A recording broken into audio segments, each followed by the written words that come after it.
This Sunday, we are celebrating one of the most important Unitarian Universalist rituals, the flower celebration. Sometimes it's called the flower communion. Now, what is a ritual? A ritual is a thing like a chalice lighting that we do here at the fellowship, or our child dedications where we bless our babies with water, air, fire, and dirt. A ritual is an action that has two parts. Number one, it's something that we do over and over, and we grow comfortable with the actions because we remember them from week to week or year to year.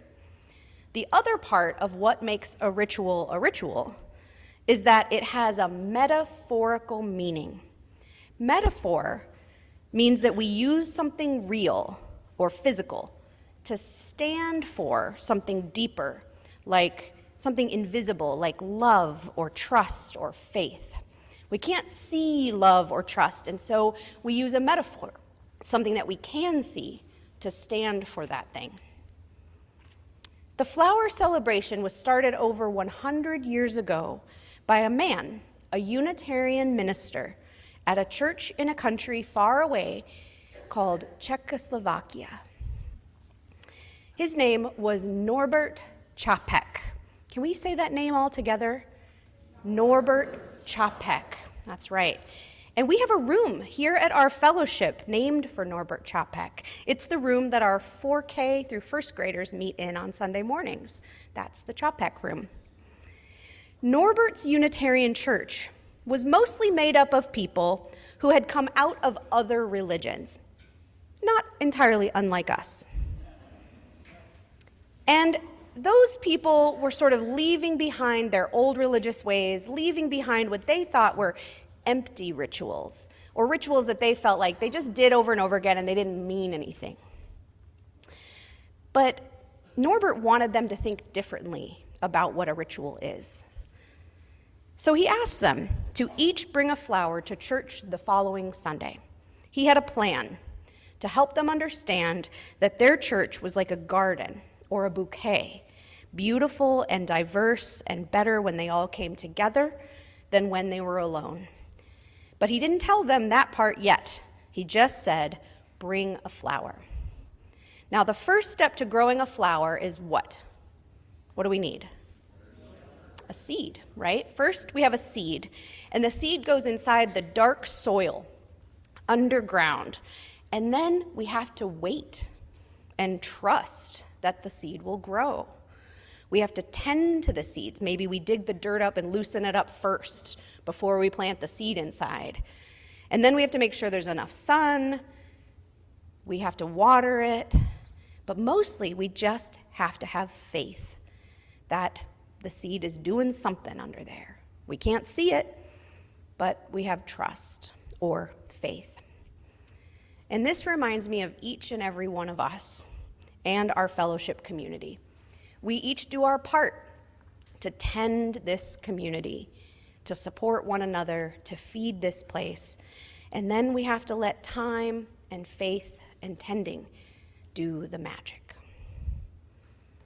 Okay, back to the story about our ritual today, the flower celebration. I have a test for you. Do you remember the name of the Unitarian minister who started it? What was his name? Very good. Good memories. Pat yourself on the back. Norbert Čapek. He was trying to help his people in Czechoslovakia reconnect to the power of ritual and the beautiful meaning of their Unitarian community, that when we come together, we are stronger and more beautiful than when we are alone. Now, around the time that Norbert was creating this ritual, something else was going on in the world.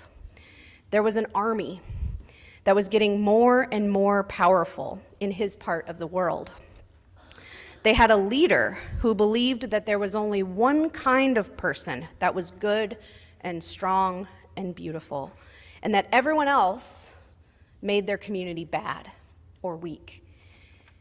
This army and this leader was trying to make their country full of people all the same, all like one type of person, and kick everyone else out, or even hurt or kill those other people. Now, obviously, this didn't sit well with Norbert. He believed, as we still do today, that it is diversity, difference, that makes us stronger and better. This was an idea he held deep in his heart, like a root that reaches down deep into the earth for its nutrients. He believed and knew deep down that our differences not only make us more beautiful to look at, it's way more interesting to have a table that looks like this than all flowers that are all the same, but that our differences make us more resilient. What if there was a bug that only wanted to eat one type of flower and that's all we had? Wouldn't be very good for the garden, would it? Having different types of flowers, having different types of people makes us stronger and more resilient. Our different backgrounds, gifts, strengths serve our community better. Now the army did not like that message. But Norbert continued with his ritual, and his congregation brought their flowers with them, just like we did today. We'll find out how the story ends in a moment. And so we come to the final part of the origin story about our flower celebration. This is a true story, friends. Now, who was that minister again? What was his name? Thank you. Yes, that's right. Everyone brought their flowers to the church as he asked them, like we did today, and they put them all into a big bouquet. They brought daisies and sunflowers and roses and lilies and peonies and violets and much more, just like we did today. Some big and bold and bright, and some small and gentle and delicate, but every one of them beautiful and important. And at the end of the service, after they talked about the flowers and how they were like their church, after having the flowers blessed by the children, Norbert asked everyone to come up and take a flower. Not the same one that they had brought with them, but a different one, to symbolize the ways that we are changed, that we are made different or transformed by being together in our community and sharing with one another. The sad part of this story is about that army. Remember them? They had gained a lot of power, and they were invading other countries, and eventually they put Norbert Čapek in prison, in a concentration camp called Dachau, because of his teachings and his work that was also secretly about fighting against that army. And Norbert died in that prison. Some people say that Norbert taught this ritual to the other prisoners before he died, and that they would use different blades of grass to participate, since there were no flowers in the bleak setting of their prison. Norbert's wife, Maya, survived, and eventually she came to the United States, where she taught this ritual to the Unitarians here. And it has become one of the most important rituals that we do as Unitarian Universalists every year in every congregation in our country and around the world. Because when we make this bouquet, we are saying we know deep in our roots that diversity is our strength, and we will resist forces that try to take that away.